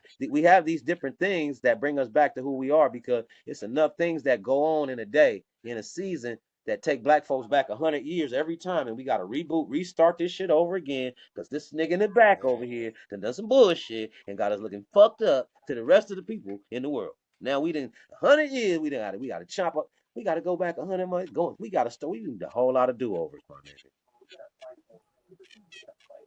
That's Yeah. hey, if we could get the youngsters to just feel that though, just do like you see another cat, man, he out here making it like you, homie. That should be a form of respect. Like, give that man a pass. Like They have to. You know what? business, Listen, business, we come from business, but just we come random. from we come from a stubborn group of people, a very damaged body of people.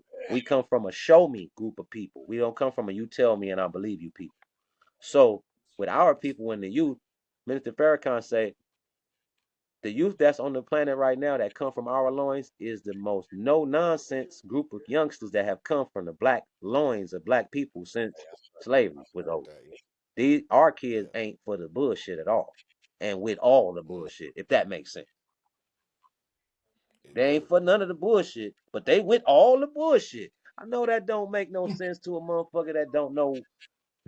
They ain't. If you ain't black, you ain't gonna know what the fuck I just said. On the real. Right. Okay. For So with that real. being said, we have to show by example every chance that we get. We got to live it. We got to walk it. We got to talk it. We got to breathe it. They got to be honest while we at work with each other and all that kind of shit. Sever the bullshit with the brother. If a motherfucker ain't all right, a, one of the good mother Muslim brothers told me we'll try to think of a reason why it's like that for him instead of condemning the brother. Like maybe the brother going through something right now. That's rather than this bullshit ass nigga ain't. We ain't got to go there with this bullshit ass nigga ain't or this weird. We ain't got to do that. Maybe the brother going through something right now. Because that keep me in a peaceful setting and all of that, and don't get me all riled up or at war with my thoughts about the next smart, sarcastic ass, cut his throat type of shit I could say. I don't need to be saying no shit like that to my brother. Yeah, Nah, real that's the shit. truth. I don't need to be saying That's the nothing like truth. that to my brother. And my brother don't need to be saying Especially nothing like that to me. yeah, especially like you said, out in front of other people, Yeah. man. Like Christian Like Blood. we out about We could go through what we go through in our respective communities, and that shit is bullshit. It's for nothing. When you find out later, it's for nothing. But it's like me and my brother, we can go through some shit that shit, we go through what we go through, but let another nigga fuck with him. I wish a nigga would. That kind of we supposed to have that kind of protective quality about each other.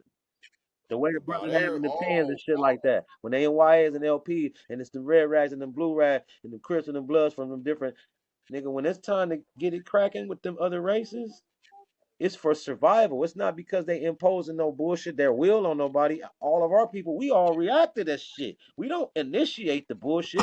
We just react to the shit. Fuck out of here with that. We ain't starting nothing. Nigga ain't finna tuck nothing or nothing. Want it, you fuck around and find out. Hmm. That's just what it is. Just saying.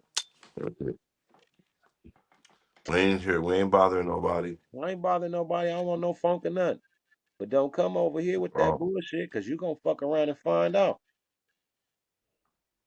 Nigga grown now, and I ain't forget what it we took to grow. get Hey, here. I was about to say that we are grown, so we just hollering at And you I ain't youngsters. forgot We what it just took to telling you get to this spot in life. I ain't forget what it took to get here mm, at we all. I'm got not them. gonna We let earned nobody just these. snatch that from a nigga like that. Just fuck. I'm working on impulse so now. My emotions is all fucked up, and he said some slick shit. Then 30 years ago, I probably fire nigga shit up and have his lip fat and his eye black and all that. Tear his ass the fuck up. But 30 years later now, I'm gonna look at a nigga with one eye, bro, and smile and tell him, have a great day, bro. I got some people depending on me to come back to the house to make things right for them. I can't let you knock me out of my frame of mind from that because they more important than the bullshit me and you can get into right now. And killers real respect shit. killers because they know it's gonna be some bloodshed and somebody gonna die. So when real niggas get around each other, that testosterone stay at a medium level so that it don't breach the red section. If it go into the red section, I'm not responsible Mhm. for how it transpire after that. Gotta watch how you talk Right. to me. I gotta watch how I talk to you. Yeah, Just out of that's respect. real. They gotta think before they speak. Right. Because what you say, Think before you speak. because sometimes the You're messenger is accountable just as for responsible for the message that he bring. it. You bring a fucked up message in this motherfucker and you deliver it the wrong way and they gonna fuck you up Just off the disrespect. just off the fucking disrespect. It could be the shittiest news, but you ain't gotta deliver the news shitty, motherfucker. No. So now I heard Bone say no. What y'all was talking earlier? Y'all was talking about you said I didn't know because Bone said I didn't know you could rap, and you was like I didn't know I could rap back then. So when did you start? When did you start putting lyrics together? Um, when I was probably like 19 or 20, Oh wow. right? So Right. hold on, Bronco, hold on. Wait. So So that means when I felt like I was aging out of the linoleum and the breakdancing and shit like that and the head spins and the windmills, you and yourself, you outgrow that part of it into, whatever else you finna do. If it's I ended up gravitating towards the mic by ways of the other Crips I was hanging out with selling weed and shit in the Franklin squares and shit. My nigga Freeze and them from the Franklin Six Pack Stone and all of them, they was already fucking around, rapping. They wasn't breakdancing and shit, but they was into that part of the hip hop scene and shit, fucking around. Just amateurs at the house figuring it out, trying to figure out what to do and how to do it, but they was good at it. And I'm fucking around with them in the garage and shit and rocking back and forth and just being part of that little circle. I had already been part of the circle of when niggas was breakdancing and pop locking and shit. So I'm familiar with this hip hop circle that can get created at any time and any place. When black 4, 5 black people get together, they get to doing this and it's on after that. Motherfuckers finna entertain themselves till the bus come or till the lunch truck come or till the lunch till the break is over. This the kind of shit we do. if it's crack jokes and bag or whatever the fuck it is. But it was that kind of shit. So them niggas was rapping and nigga asked me one day, one of the homies Freeze asked me one day, like, Bronk, you don't be fucking around with the raps and shit like that? And he smiled and kind of giggled it off, and I'm like, nah, I don't fuck with that shit. I'm a player, my nigga. I'm cool with just selling weed and fucking bitches and shit. I'm Fudgetown, my nigga. I'm cool. He like, what you think niggas that rap is weenies or some shit like that, cuz? Like, I'm like, no, I don't think niggas that rap is weenies and nothing like that, cuz I just don't, I don't rap. So whoever it is that rap, if you like that shit, do that shit. I encourage that shit, do that. But I don't think, I don't think it's for me. I don't think I could fuck with it and shit, cuz I don't do it. Nigga, like, I bet if your motherfucking ass went home, cuz, and wrote a rap, nigga, that motherfucker probably be all right, nigga. But you gotta keep in mind, the more you do the shit, the better you get at the shit. But you gotta kind of like it anyway, though. Just because we going and smoking our weed and bullshit, and they doing their shit. And it stuck with me though. I thought about it a couple days go by. One night I go to the house, I'm smoking. I think of a couple of little somethings, think a couple more little somethings, and it go away. The little buzz or whatever that is, it go away. Couple more days go by, I'm doing my regular normal shit, smoking weed, fucking with the homies, gripping, banging, whatever. Later on that night, every night for the next couple nights and shit, two more of this bars, what they call bars, two more bars would come, and two more bars of this, but they were scattered, they were random. They weren't focused on one topic. They were just, but they was nice. They was nice little slick little somethings to say, but they didn't have a topic or anything. They was I might be talking about ice cream on this one thing, and then go into I got some shoes, and from the shoes I go into I got a fat blunt or then a pistol. Like it was all over the place. It was scattered by. Right, right. And so about a month go by, we still doing our regular shit, and they had a little cipher they rapping, and I pulled my little paper out and unfolded, and niggas started laughing at me. I balled the motherfucker up and throw it in the trash. Didn't even try that motherfucker. So uh nigga go to the trash can and get the fucking rap out the trash, nigga, and unball the motherfucker and read it. Look at it and look at me and say, you don't want this? I'm like, man, I ain't fucking with that shit. Man, that nigga spit that rap that I wrote and threw in the trash. Nicely though. I'm like, man, give me my motherfucking shit. He like, no, nigga, I found this. No, nigga, no. No, nigga, I found this shit, nigga, in the trash. This my shit. Nigga, and ever since then, I have been rapping after that, nigga. That's tight. That's hell Wow. of a story. That's how I ended up rapping, man. Fucking around with my nigga Freeze from the Franklin, my nigga. One of my So when you best answered friends my from the question then, so you answered it then, because you weren't thinking about it back then when we was in high school at all. nah. Okay, you did I answer never that. even had So the inkling. I never played with it. I always had the passion, but I never took it serious. So about wow. what year was that? You say you That about was 19? About That was 19? about 19. Yeah. Probably like that was like probably like 1989, 1990, 91. so hey, let me ask you this. How'd you get on that CD, Banging on Wax? The Again, Seaside. again, I'm hanging out with my niggas from the Franklin. Crips fuck with Crips, in different hoods and shit. I got my niggas from the Franklins, and they selling, they developing their little hustle, and they selling weed over in the Franklins. And the Fudge Towns was a much larger, a small hood, but larger than the Franklin. And we was already that's our that's our in my every neighborhood is known for a substance. If you in the ghetto, you can go to one hood and get sherm, you can Right, go to one hood and get heroin, you can go one hood and get cocaine, you right. can go one hood and get weed. And why you looking for weed, you can go to Fudge Town and get the weed. The Fudge Town niggas got the weed money. You go where you That's want to right. go. Tell you now, Fudge Town niggas got the weed. Even the enemy, That's what Gray Streets will tell you, if you from Wazoo, you ain't even got to be from Wazoo. You smoke weed and you into smoking weed, motherfuckers will tell you, Fudge Town niggas had weed, my nigga. Any given day, 7 days a week, right, every day out the right. motherfucking month. The Fudge Town niggas are the niggas up. And me and my homies, we had a little. All of us had cutlasses at the time, and all of us had gold days. So that's how they would know the Fudge Town niggas come through, because all the cutlasses got that gold days on them and shit.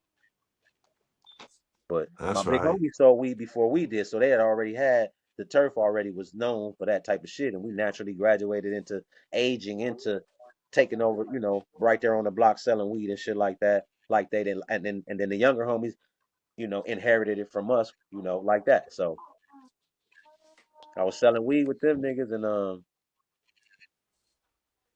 Little Stretch from Bounty Hunters and shit, his parents moved from the Nickersons to the Franklins, which is why he have a little brother that's from the Franklin Stone. So Big Stretch and Little Stretch from Bounty Hunters got a brother named Keystone, and he's from the Franklins because their parents moved from the Nickersons Wow. to the Franklins, and Hey, that's where hey, Stone grew up. we That's talked to a tight Stretch, ass Stone. thing. Hey, That's a Stone, we tight talked to ass Stretch thing. too. Hey, we talked to Stretch too a while back. So, you know, he was trying to get in touch with us, but like I say, my schedule changed up on us. But salute to Stretch, man. Free the Yeah, homie. that's a good childhood friend. Stretch is a good dude. Shout out to Free the I homie, love him a bro. lot. So yeah, I went to the pen and did a little bit of time in the place. And when he came home, he was I think he was up there with Michael Conception or something like that. And by ways of Ronnie Phillips and stuff like that, and them having their social networking and doing different shit, the idea came about where it came through the wire. We had heard they was doing a Bangin' On Wax, a Crips and a Blood CD, type of shit. And we played around with the idea of it, and when, Stretch came and told Freeze about it because they lived next door to each other in the Franklin. Um, I was right there when the news came into the garage. When he walked in the garage and was telling motherfuckers about it, I was standing right there. So when it was time to go to the studio and Oh audition to shit. see who was gonna get on the motherfucker, I kind of didn't say nothing. I didn't. They didn't even know that I had no raps or nothing. I kind of just Okay. wanted to feel it out and see how it go, because these is Crips, these is Bloods, and they from these different respective hoods and stuff like that. But niggas really, these are really, these we really gangbang in the street. So when we not in the studio, life is really life in Fudgetown. Fudgetown is really Fudgetown, and Franklin's is really Franklin, and the Bunny Hunters is really Bunny Hunter, and everybody is really doing their stuff where they at. This is not no guys that they got from the beach and they dressed them up and they're pretending to be extras Right. in a Michael Jackson video. These you got the real. This is in living color. These the real guys from where they say they from.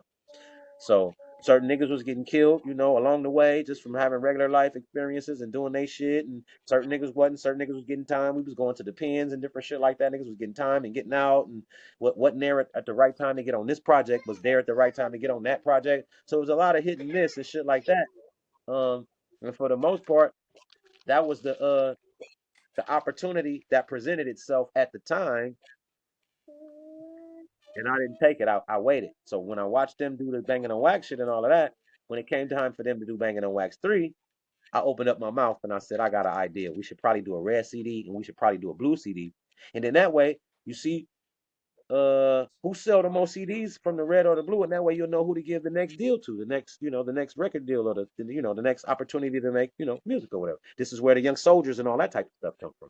The YS with Big Y and all of them. Wow. This is the evolution of those kinds of things. Yep. So me and Freeze and them had us a little Watch Loped Out gang group and shit like that, which was what we was calling ourselves at the time. But Nationwide Rip Riders was what we did in regards to them Okay. saying yeah to the Do a idea of a red double. one and a blue one instead of red and blue on the same one. You do a red one and a blue one, and package those two motherfuckers together, and see what it do. So that's where that one came Wow. from. So when it came time to do Nationwide Rip Riders, when it was time to do the cipher, because they would do a cipher every time and invite, they get on the wire, everybody get on their phone and call all the niggas that they know how to rap. They having a cipher, it's a new album and shit getting ready to come out. Come audition, see if you can get on this motherfucker, get a few dollars or whatever. So niggas would show up, and this is how these different niggas from these different hoods would show up and got chosen because their raps was better than, so on and so forth when it was time. They was the tightest nigga from their hood at the time with the rap. Right. Okay. So that's how the selection Yeah. process with that shit came up. Mm. Right. Same, kind of Salute, like the brother. same with the Rep Your Set project that we did, so many years later and shit. Yep. I was on the Rep Your Set project Okay. as well, so it was kind of like the Yeah. same thing. It was a word of mouth through your phone, who you connected to. I got your phone number. If you hear some shit about an album and shit, you call my nigga Bronk from Fudgetown.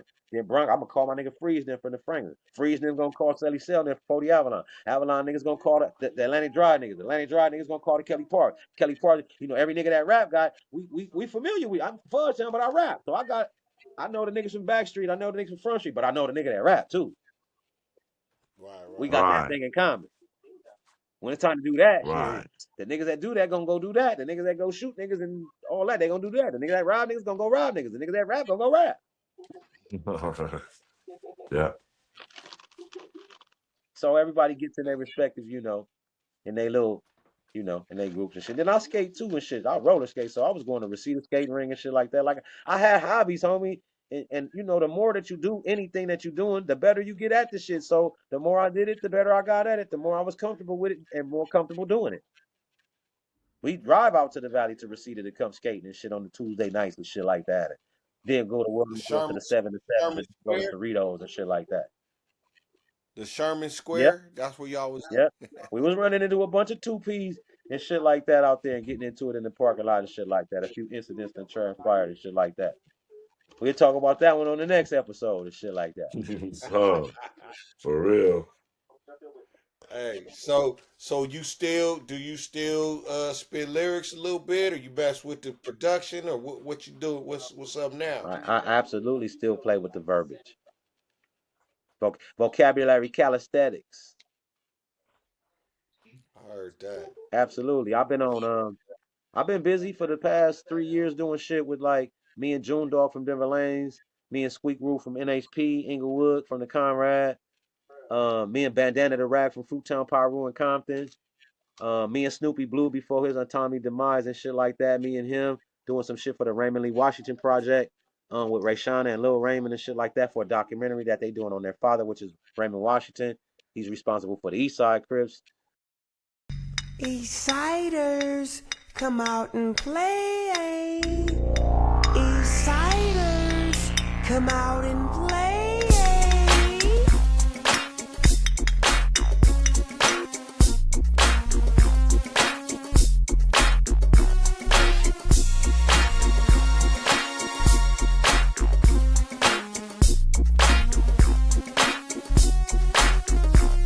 Coming in the front and center, state your name and game. Yeah, the me side is back and we came to bang. Giving it up, Peters and Chucks, Rag Kane. Strictly insane and we do the damn thing. It's the big bad East Side rolling.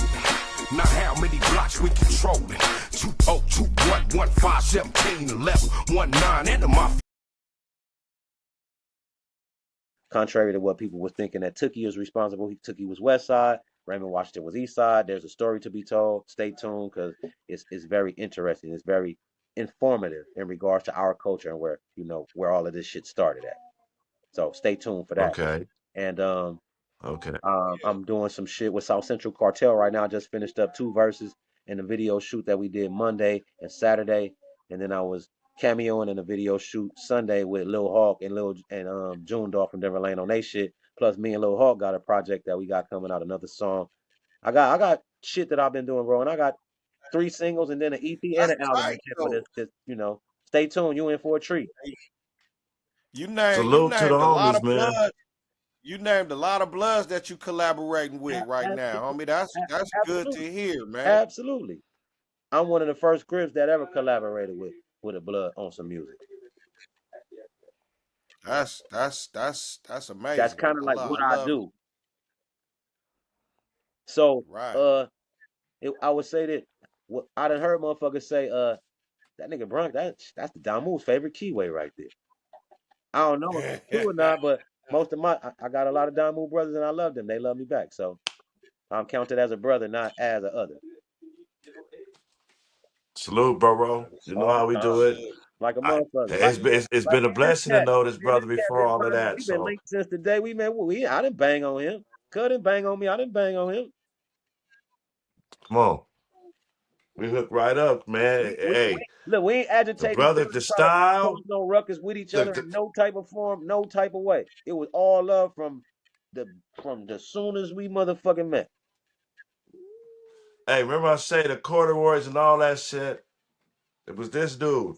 They had everybody, them niggas, every pair of Adidas, the stars, all that shit. They had them all. So, like I say, he said when he said that Christian, I said it was a lot of brothers from LA there that I was a blessing to go to school with and see all these different dress styles and all these different. They came sharp, Stone. That's why I grabbed the. And then he said the graffiti. What they tell you after I left there? Where was the neighborhood? The neighborhood was everywhere. So Yeah. I was hanging out with these cats. Right, these niggas knew how to write too. I learned a lot of shit from these dudes too. So, like I say, man, I hung out with a lot of these cats and bringing that shit back to the neighborhood. We Straight we up. uh, we shared information openly. It wasn't like a nigga high like niggas be calling niggas gate certain motherfuckers to be gatekeepers and shit like that. We didn't do that with each other. You know what I'm If I got a saying? plug, I'ma turn a nigga Real on. talk. If I got a plug, I'ma turn a nigga on. If I know the answer to that shit, hey, cuz it's such and such. No, that ain't it. It's blah blah blah blah. You don't owe me nothing, nigga. If I need an answer or something, holler that shit from the third row. If you in this motherfucker hear me whine out, hey, what the fuck? What y'all? Did you get number 5? I don't give a fuck if the nigga from Two Right. P's or Los or motherfucking Laos. Give me the fucking answer, nigga. Right. Come on. We Right. was doing that. We was doing brother shit. We wasn't doing no bullshit. On the real. We never did no bullshit with each other. We always did brother shit. I didn't give a fuck if a nigga was a Paru or a Brim or I don't give a fuck about none of that. I'm gonna be a brother with a nigga. That's what it I was. wasn't raised like that, cause my big homies wasn't like that. They had solidified good relationships and good friendships in different hoods. My big homies had relationships and friendships with Denver Lanes and shit, and with Brims and stuff like that. My father is from the Pueblo, bro. My mother from the Imperial Court. My parents were Right. project kids from 2 separate projects in 2 separate parts of LA who found each other in the world, liked each other. Been married. I'm 57. Man. My parents been married 59 years. I come from one of the only kids. Me and my brother and sisters is probably it was probably 7 or 8 other kids on my block that had a mom and a dad in the house. All the other kids just had one parent or they lived in the house with their grandparents. And my whole neighborhood was like Oh that. wow. Not no whole bunch of 2-parent homes in my neighborhood. Mm.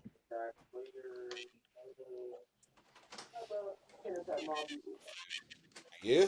Yeah. That's something that's plaguing our culture, man. Too You know, much. Too a lot they of. don't make it easy to stay together. And then, the dating pool that we have to choose from, each dating pool is tainted in some kind of way. They have a false sense of they expect us to be the same kind of guy that our grandfather was with our grandmother, but they're not the same kind of girl for us that our grandmother was for our grandfather. Mm. Nah, real. They don't Real. possess the same qualities. And if they did, they're reluctant to show us those good girl qualities that make us surrender on our own. Hey, we could go there, but we gotta have a female to give they side before we could even get deep into that though, Absolutely. cause yeah, I feel you, but and what's real though is both sides got a side. You feel me? Right. And we got because that's another disconnect that I'm hoping with us doing this podcast we could somehow fill that void, man, because it's not too many other cultures that are it's damn near a war between the black man and the black woman right now. It's really a miscommunication. Just like it's a miscommunication between the generations. It's a generational miscommunication. Like I feel like our generation should have more say so into how our younger generation is getting down right now. The say so that you're talking about has to come in the form of influence. And the influence comes from our example. The example we Right. setting. Nah, you right. You right. Because they come up from a generation. We all come from a body Correct. of people, of show me people, but they come from a generation of,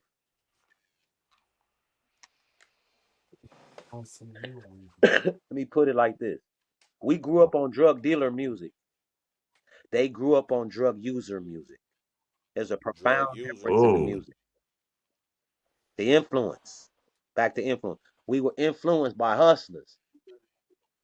Figure it out. Be resourceful. Make a way when it ain't no way. Don't give up. Every time you get knocked down, get the fuck back up. If it's 100 times, get back up. They don't come from that influence. We the last generation that drunk water out the water hydrant, on the side of the house. We the last generation of kids that rode in the back of the pickup truck and nobody flew out and died. We the last generation of them kind of kids, y'all, that played in the water hydrant. These kids don't do that. These kids don't fucking do it. They already in the house before the street lights come on. You ain't got to go look for them. Nigga in there on the internet.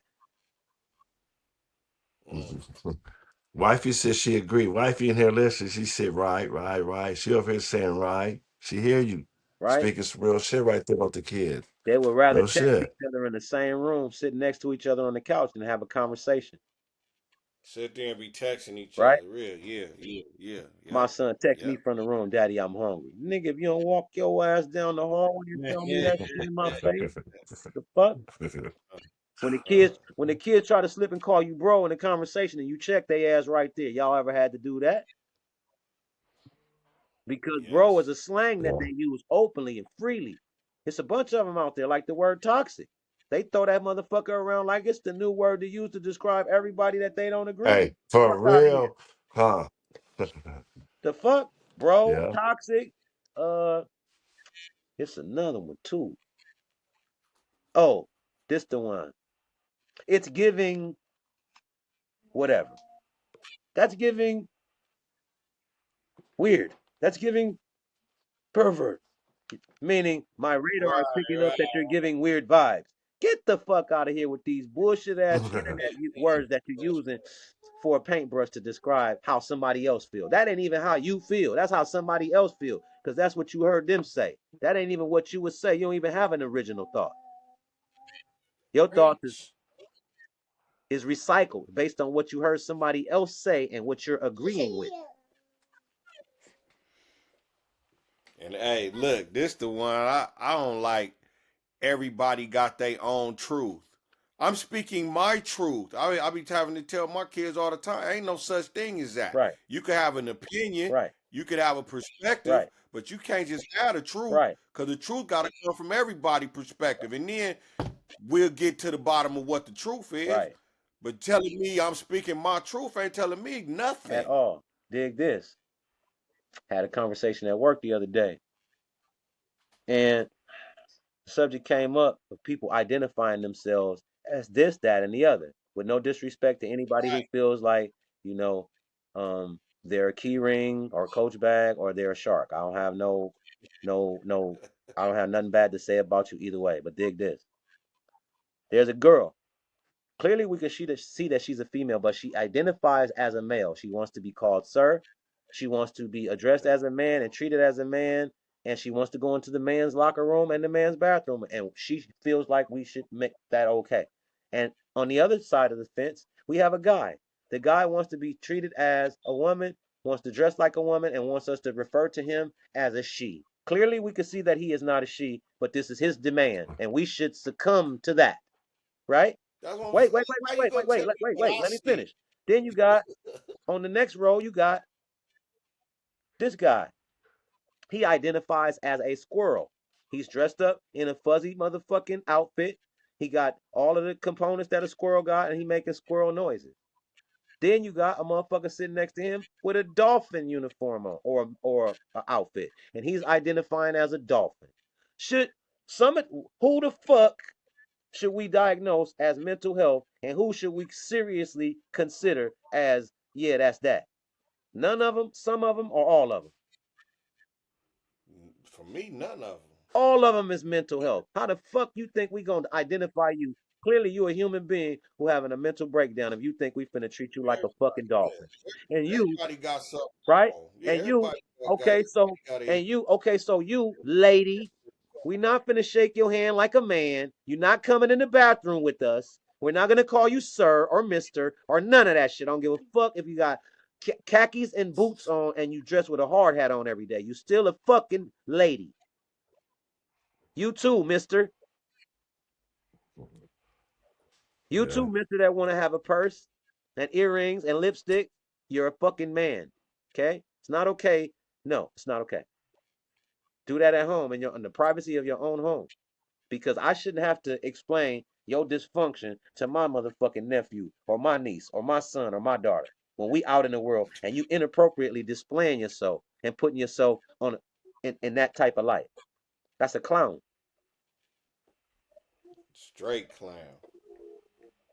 That's a fucking clown. You can have your preference. You can like chocolate ice cream, Rocky Road, or whatever. You don't have to splash your motherfucking ice cream on me though. Be respectful with the way you Yeah. get down. Hey, I just watched something on YouTube where y'all probably heard a dude, Mark Lamont Hill, and he was trying to explain. And he a smart dude, man. I, I rock with him on a lot of his shit, but he was trying to explain all the different gender shit, all the different genders, and they clowned him like he made himself look stupid trying to, like, come on, man. It's only two genders, and just cause, like you say, just cause you put on some boots and some khakis, don't mean I'm gonna see you as no man. Like, you still look like a woman. I could tell. Yeah, yeah. So as long as I can tell, I can only address you by what I see. I can't go by what you see So all of the or what qualities you. and all of the values that my grandparents and everything and all the people that raised me up with is supposed to go out the window with what you want to be called today. That's what you wanted. Like, I was like, okay, I'm respectful, so I'm gonna call a motherfucker miss. I'm gonna call a motherfucker ma'am. I'm gonna say yes, sir. I'm gonna say yes, ma'am. I'm gonna do all of those things. I'm not gonna call a woman a sir. I'm gonna feel uncomfortable. So I'm supposed to be uncomfortable in order to make you comfortable. To accommodate you, that's to accommodate your request, I have to be made uncomfortable. what. But that's that shit they own. That's what they teaching the kids today. Right? Everybody got a truth. All right, so look at Everybody this. gets to have One thing that everybody get to have their they fucking up own. on this, and they're doing it right in front of our face, and the motherfucker ain't even haven't figured out a way to catch it. And that is that they taking cursive writing out of the schools. Let me tell you how important Mm, cursive writing is. Cursive writing is so important that if you got to sign your name on your motherfucking check to cash it, how our kids gonna cash their check if they don't have a signature? If they can't read motherfucking cursive writing and they can't write it, mm, how they gonna sign the motherfucking life insurance policy on their fucking parents to get their check and put it in? How they gonna have a bank account and how they gonna do anything if they don't have a signature to do it with, a mark to identify themselves as? shit. How important is that? Right. That's deep. Right? And that's some bullshit. Might as well let Teaching us me to be. prick my finger and put a blood fingerprint on that motherfucker. A blood thumbprint by where the X is. Boom. Got my DNA and all that. That's me. But yeah, That's deep. they dumbing everything down. Everything AI. Let AI do it for you. They got a phone, nigga. They ain't gotta do no homework. The phone will do it. Just ask Google what the answer is. That a bitch. They lose their phone, they lose total contact with everything and everybody. At least we used to have everybody phone, grandmama phone number, mama phone number, work number, all that. My social security number, the address, everything. Grandmama. Oh, we ain't got none of that shit now. We done been dumbed down. Everything in the phone. If you lose your phone, you lose contact with me. That a bitch. You don't get back online and pay the internet service. Hey, You hey, can't I get was there. just thinking about that too. Hey, how many fucking phone numbers in your phone that you got are memorized that you know None. who they are? None. Huh. I mean, Not a one. I mean, I got like three, your I think. grandmama number, your mama number, your dad, They like so, everybody, you and know I ain't where gonna you say is. which one afterwards, but for real, go check that shit out. Go see how many numbers you got memorized in your motherfucking phone book and on your phone. So, like you said, baby Bronco, if you lose the phone, don't know your number, you're fucked. Right. You're fucked. Real shit. Yep. Yeah. Yeah. So, man, we at an hour and 47 minutes right Hey, now. hey, you did the longest show with us, bro. Nah. For the That, first Listen, you time, know what? dude, you did that That shit. that's good time well spent, man. I enjoyed it. man, On the real. It don't it went feel fast. like no hour and 40 nothing. It feel like we just Nah, it got But went on. we, fast. It went you fast, gonna man. come It back? went fast. You willing to come and hang out Gotta with us get you again? back, man. Hanging out with Bronco, y'all. We hung out with Bronco today. Yeah. Shit. We left for Club and went all the way to Watts Yeah. and did this Yeah, shit man. I'm tonight. hanging out with y'all Salute. whenever the opportunity presents itself to hang out with y'all good brothers. Please allow me to share the couch with y'all. I love it, bro. And I want to say something too, real quick though. I want to say this too. Rest in peace to my homie Big Crazo out of Compton Avenue. You know what I'm saying? Rest in peace. That was my buddy that lived out here with me, man. passed away a few years back, bro. That was my dude, man. So when you start bringing up all them neighborhoods, that you brought up his neighborhood. That was my road dog, bro. One of the first Crips I met out here when I moved to the AV, you know, and that was my brother. I And know I Stone, did know he go quite a through a few. roll I- call? I'm well acquainted He with the went, Compton you Avenues. I know some really good brothers from over there. One of my good friends, know one what of I'm my best saying? friends is So from Compton Avenue. Them some good dudes over there. my They boy real Adi shit too. Fletcher, I had to give his government up, but I love that dude. That was my dude, man. Rest in peace, Crazo from Compton Avenue. Real shit, my nigga. Good dude. But appreciate you coming to hang out with us, Bronco. Real talk, It was man. a And Man, pleasure. appreciate It you, was a bro. pleasure, bro. I appreciate you having me. Conversation, man. And with that, man, Stone and Bone, one more down, we out.